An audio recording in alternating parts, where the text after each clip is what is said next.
Hi. So I'm going to give you a speech. Here's my lovely husband here, because he's the only person that I know in this town anymore. Let me tell you a little story. Imagine that you're an 11-year-old girl, and your body's changing in ways that you can't possibly understand. You start developing body parts that you didn't have before, and suddenly you have cramps for no reason, and you're always angry or sad because of the new hormones that are now pumping through your body. Now imagine that you're this young girl, and you're attacked by a much older man. You had just started having a period a few months ago, and now suddenly it's gone. So now you're an 11-year-old girl, about to be an 11-year-old mother of a child that you did not elect to have or agree to partake in the activities that caused this future child to be born. This story is not my own, but this is the story of a young girl in Ohio, and many more girls like her all across the country. And under new state legislation all over the country, there is nothing this girl could do but be forced to have this child. In 1973, the Supreme Court ruled that strict state regulation of abortion is unconstitutional. Yet in recent months, we have seen no less than 9 states put in place incredibly harsh abortion laws, leaving little girls like our friend in this story before with no other option but to carry the child to full term, putting herself at great risk, as well as bringing an unwanted child into the world. As a society, we have to acknowledge the great amount of strain that this puts, not only on the welfare of the people in the United States as a whole, but also that policing women's bodies is both unfair and unconstitutional. Alabama has made abortions illegal and punishable in almost every case. Louisiana has made it illegal at 6 weeks. At 6 weeks pregnant, most women are not even aware that they are pregnant. And for a young girl like our friend in the story before, her period is still not regular enough to even be aware that she's missed it until closer to 8 weeks. And we have to remember, rape doesn't just happen to 11-year-olds. It happens to women of all ages, all across the country, causing unwanted pregnancies everywhere. The current laws in many states make it impossible for a woman who has undergone this horrible trauma to discontinue going through this trauma by carrying this child to full term.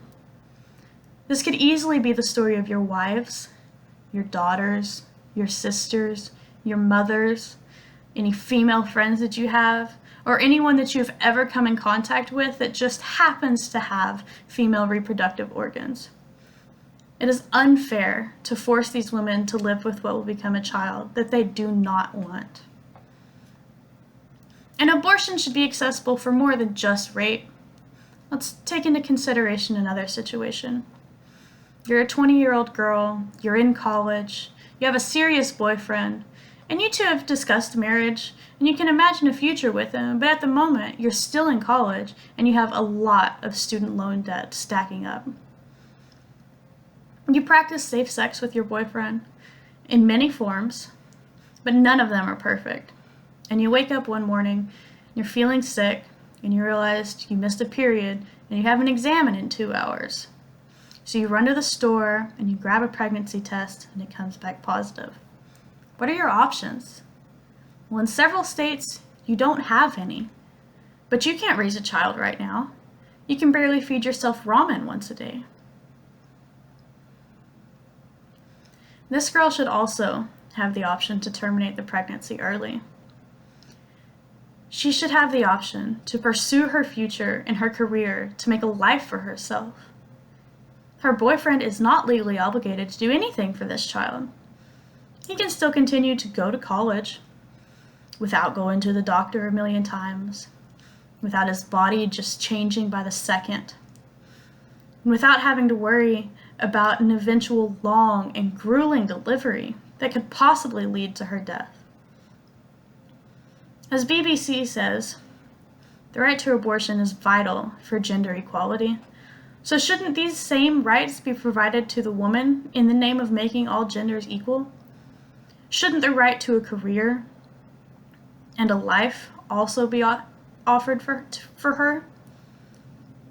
Shouldn't she have the option to continue her life as it is when she did everything that she possibly could to prevent this from happening in the first place?